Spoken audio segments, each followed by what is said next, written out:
n'aime pas les péchés. Il faut qu'on parle. C'est ça la maladie meurtrière aujourd'hui. Les péchés. Dieu n'aime pas les péchés. Amen. Si tu es dans les péchés, répands-toi. Ne t'habitue pas avec la parole. Dieu n'est pas notre grand-père. Alléluia. Amen. Comment est-ce que tu peux t'habituer avec la parole? Tu viens d'écouter la parole, mais tu n'appliques pas. Dieu n'aime pas ça. Même si vous ne dites pas amen, c'est la vérité. Frère, comment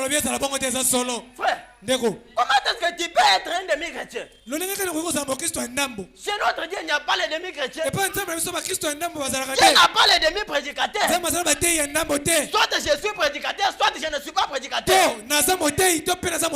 Frère, on peut jouer avec d'autres choses, mais pas avec vos âmes. Ton âme vaut 10 000 mondes. Je ne peux pas monter à la chair pour faire les stages sur vos cœurs, pour savoir comment prêcher. Amen. Nous ne pouvons pas faire les stages de la prédication sur vos âmes. Ton âme vaut 10 000 mondes. Soit je suis prédicateur, soit je ne suis pas prédicateur. Soit tu es enfant de Dieu, soit tu n'es pas enfant de Dieu. Ne fabriquez pas la sainteté. Dieu n'aime pas ça. Pourquoi est-ce que Dieu peut délivrer seulement ton corps et laisser la tête? Il ne délivre pas la tête. La tête est réservée pour les mèches. C'est du diable. Comment est-ce que Dieu peut délivrer les pieds pour venir à l'église? Et la bouche est réservée pour l'alcool. Non. Chez notre Dieu, il y a la délivrance totale. Amen. Amen l'église. Amen. Il faut que tu puisses recevoir une délivrance totale. Amen. Comment est-ce que Dieu peut délivrer seulement la bouche pour chanter pour lui? Mais les mains sont là pour toucher les femmes en désordre. Tu as déjà une femme. Qu'est-ce que Dieu est en train encore de poursuivre? Que Dieu nous aide, frère. Qui laisse ta femme à la maison? Derrière les jeunes filles. Tu as grandi, Tu as grandi, Si tu étais déjà grande le temps où je pouvais me marier là, c'est toi que j'allais marier. Mais sois patiente. Si ma femme est mère, je dois te marier. Elle ne mourra pas. Or, c'est par là que Dieu va lui multiplier la santé. Si ma femme est mère, qui t'a dit qu'elle va mourir avant toi? Que Dieu nous aide. Que Dieu nous aide, frère. Lisons dans le sermon tous les jours de notre vie. Tous les jours de notre vie. Du 12 juin 59. Le 12 juin 1959. Paragraphe 13. Tu viens à l'église où on prêche la parole. Au lieu de pratiquer la parole, commence à raisonner. Ça, c'est comme s'il était dans les chemins. Mais ça, Frère Franck dit, il n'y a pas le ministère des juges dans la Bible. Il ne faut pas déformer la prédication de quelqu'un. Seulement sur ton péché là. Toute autre chose, quand il avait parlé, c'est bien. Quand on touche sur ton péché, là, il n'a pas prêché. Oh, quand Dieu parle sur ton péché, il t'aime. Amen. Amen. Tous les jours de notre vie. Oh là là. Lorsque nous recevons Christ, cela n'est pas tout simplement, cela n'est tout simplement pas pour quelques heures. Ou juste pour le temps du réveil. Mais cela doit durer tous les jours de notre Vie. Vous lisez avec moi là-bas. Cela doit durer tous les jours de notre vie. Je pense que toute personne qui vient à Christ devrait faire quoi? Devrait premièrement s'asseoir et réfléchir avant même de se rendre à la réunion. Si Dieu m'appelle, serai-je prêt? S'il parle à mon cœur ce soir, me lèverai-je? Suis-je prêt à lui abandonner toute ma vie? Amen. Amen. C'est l'unique moyen pour qu'il vous accepte. Quand vous faites quoi? Quand vous lui donnez toute votre vie. Aujourd'hui, nous avons le frère Mardoché. Nous avons le frère André. Mais dans leur vie, ce sont les Akab. Où est l'influence des noms? Tu es Anne. La vie de Jézabel. Si ton maman la ressuscite aujourd'hui, est-ce qu'il peut t'embrasser? Que Dieu nous aide. Frère, l'homme est enclin à suivre sa propre voie. L'homme aimerait faire les choses d'après, mais il aime faire les choses à sa manière. Frère, quelqu'un aujourd'hui, l'homme cherche à ce qu'il peut faire n'importe quelle vie et être aussi dans la bonne volonté avec Dieu. Il peut faire n'importe quoi et être aussi dans les relations avec Dieu. Avec Dieu, ça ne marchera pas. Si Dieu nous donne l'occasion, nous allons lire. Vous comprendrez que le prophète a dit quand Élisée a reçu le manteau, Dieu n'a pas diminué la robe pour qu'elle convienne à Élisée. Mais il a changé Élisée afin qu'il convienne à la robe. Ne cherche pas que Dieu puisse te suivre. Toi, fais l'effort d'être comme lui. Parle comme Jésus. Marche comme Jésus. Prêche comme Jésus. Alléluia. Amen. C'est ça que nous voulons. La voix de l'homme amène à la ruine. Église,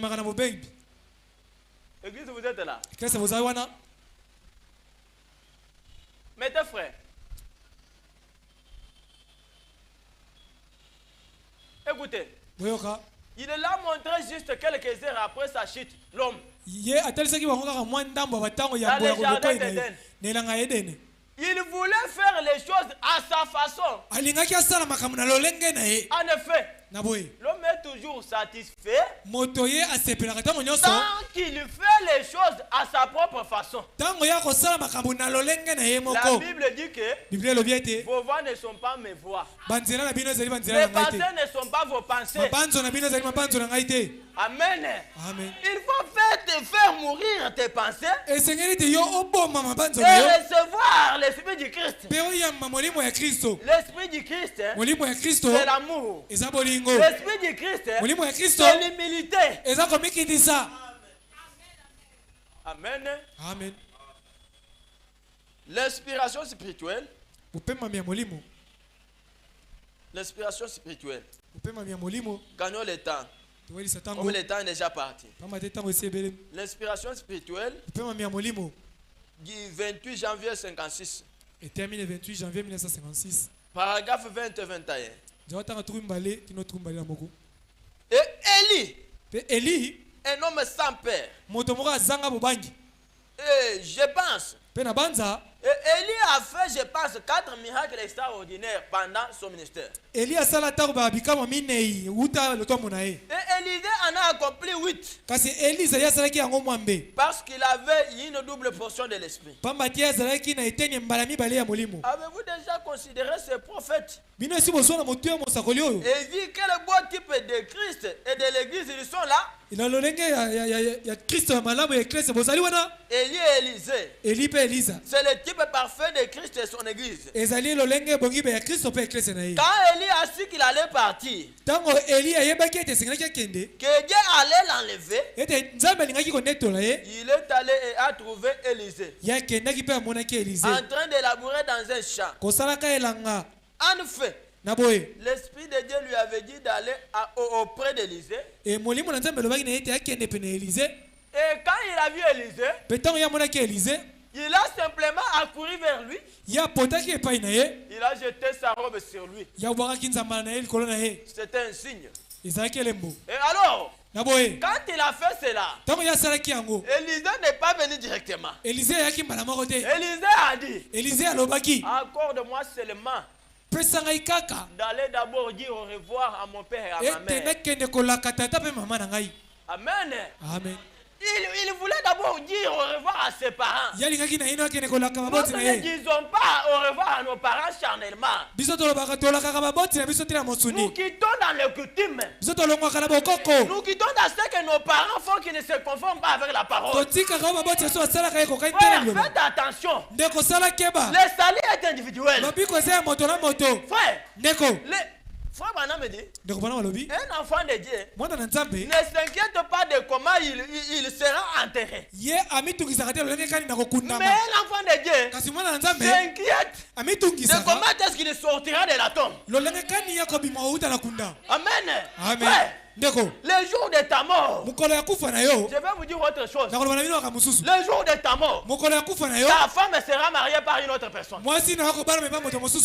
Est-ce que vous êtes là? De même que moi aussi, si ma femme est mère, je dois épouser une autre femme. Mon travail, je serai remplacé par une autre personne. Ma maison sera habitée par d'autres personnes. Mes enfants resteront sous la conduite d'une autre personne qui va les traiter de sorciers. Tout ce qui m'appartient seront hérités. Mais mes mauvaises œuvres et mes bonnes œuvres, personne n'héritera ça. Cela doit m'accompagner. Amen. Amen. Fais attention. Ne joue pas avec ton cœur. Église, est-ce que vous êtes là? Mettez mon frère. Faites attention. Les jours sont mauvais. Oh là là. Le prophète dit.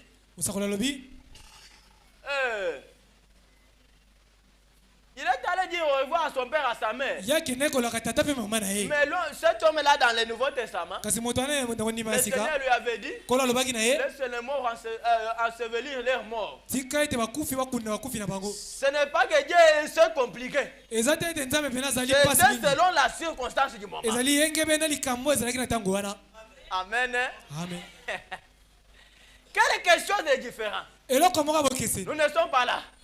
Allez au paragraphe 21. Mais il est allé. Élisée, il a tué les veaux qu'il utilisait pour labourer. Les jours des veaux, il a pris les outils.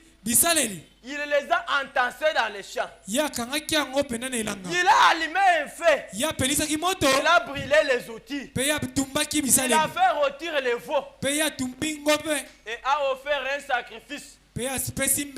Qu'était-ce? C'était un signe pour le monde qu'il avait rompu tous les liens. Amen. Amen. Avancez. Il allait effectivement remplir un ministère à temps plein.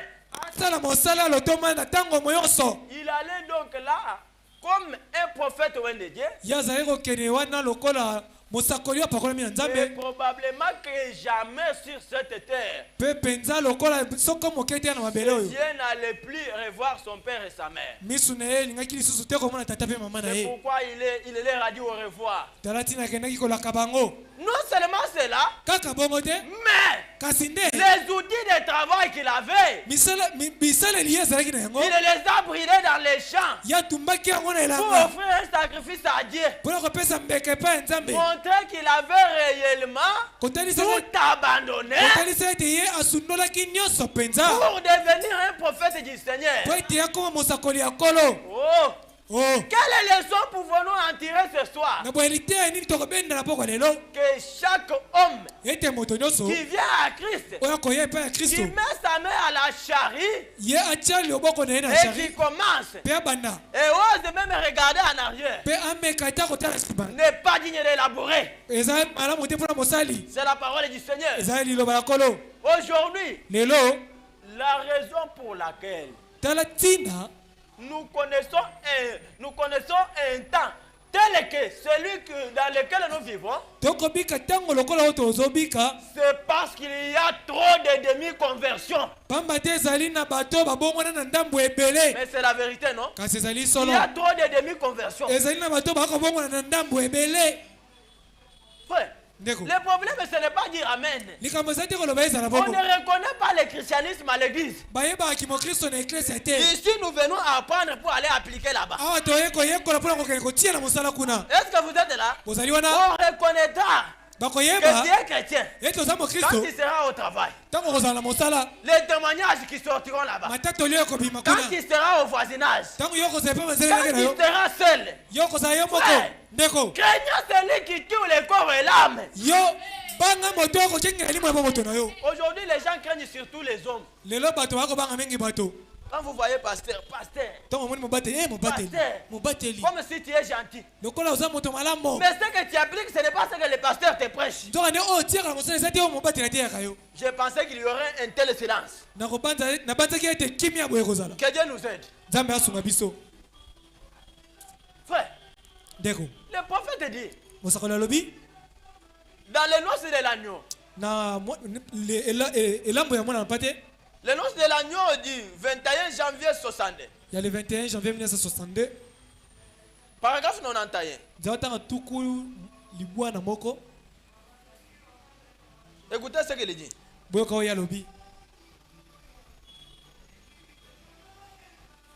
Je pense donc qu'il en est de même pour la prédication de l'évangile. Si ça ne vous secoue pas un tout petit peu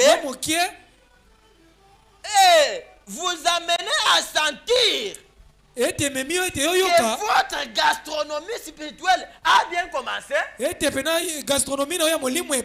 Alléluia. Amen. La prédication de l'évangile amène la gastronomie spirituelle. L'église, vous êtes là. Quand la parole sort, si tu es un enfant de Dieu, aujourd'hui, il n'y a plus la repentance dont tu voyais les larmes couler aux yeux. Il n'y a plus ça. Quelqu'un est dans le péché. On voit sur le péché. Il sort. Il ne voit pas comme s'il n'y a pas de problème. Il y a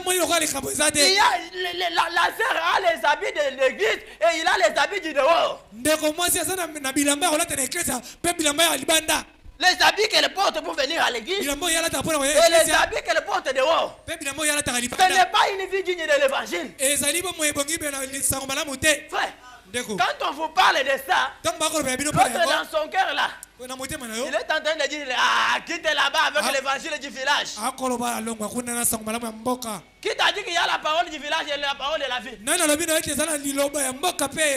croyons la même parole. Nous avons un seul esprit.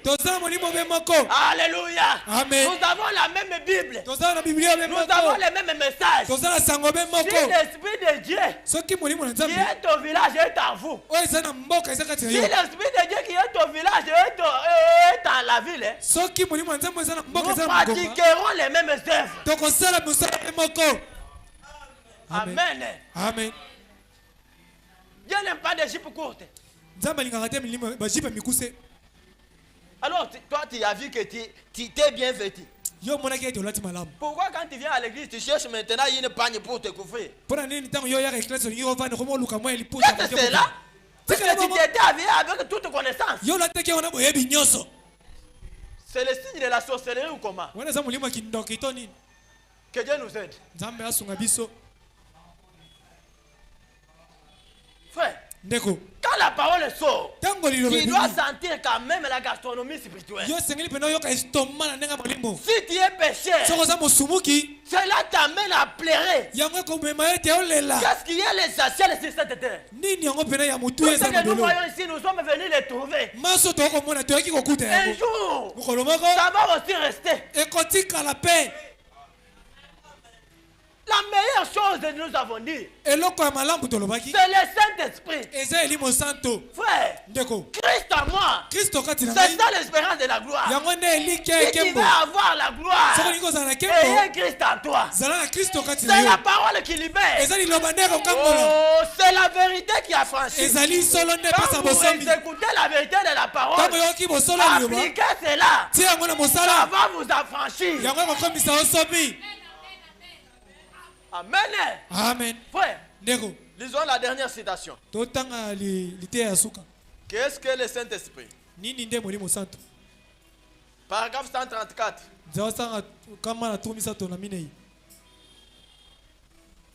Cherchez le Saint-Esprit. Ne t'habitue pas seulement à venir à l'église et écouter. Mais tu ne pratiques pas. Dieu ne cherche pas seulement les auditeurs. Dieu cherche les auditeurs praticiens. Amen. Amen. Amen. Amen. Je sais que c'est dire, mais c'est la vérité.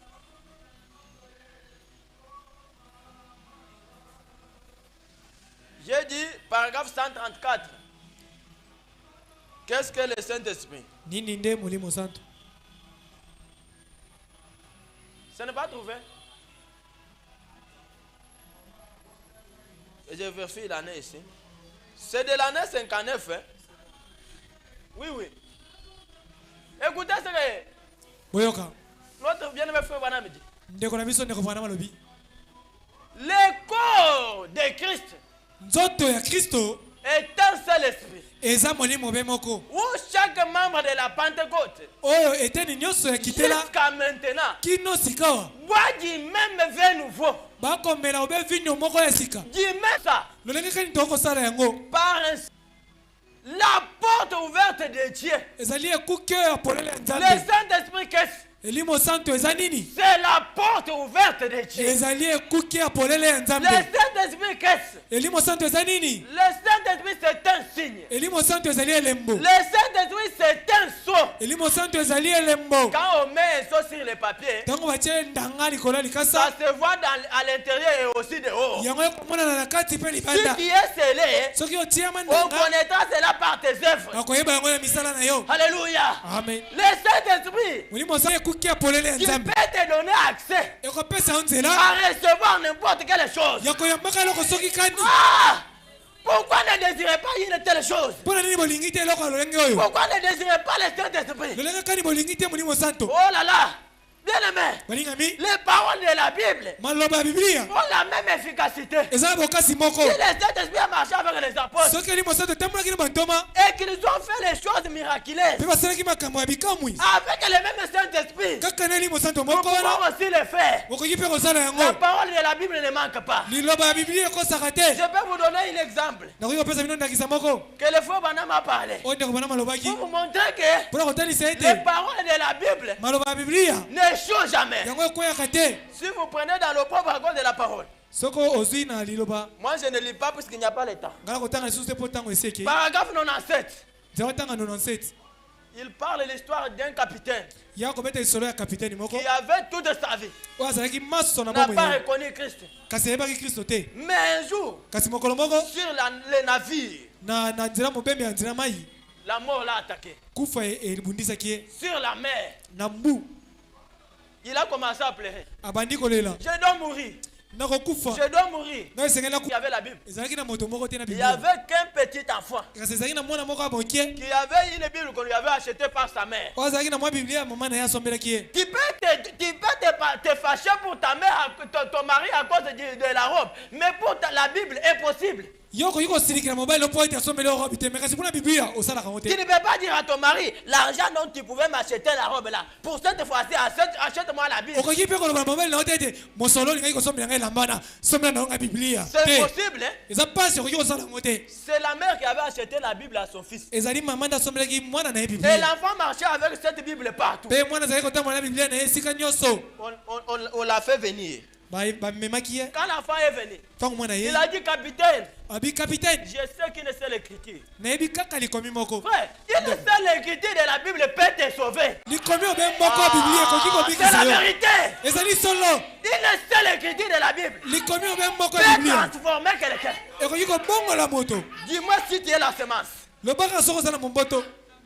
Frère, l'enfant a pris la Bible. Capitaine a dit, j'ai besoin que tu puisses me lire.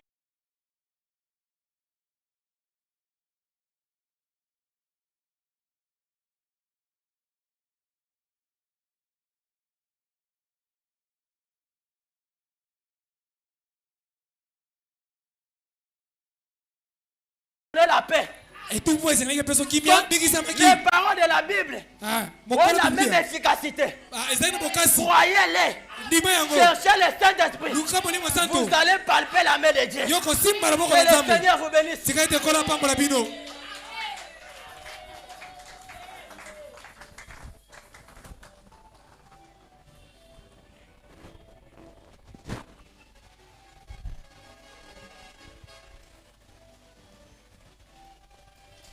Nous allons nous lever pour prier après avoir entendu cette parole.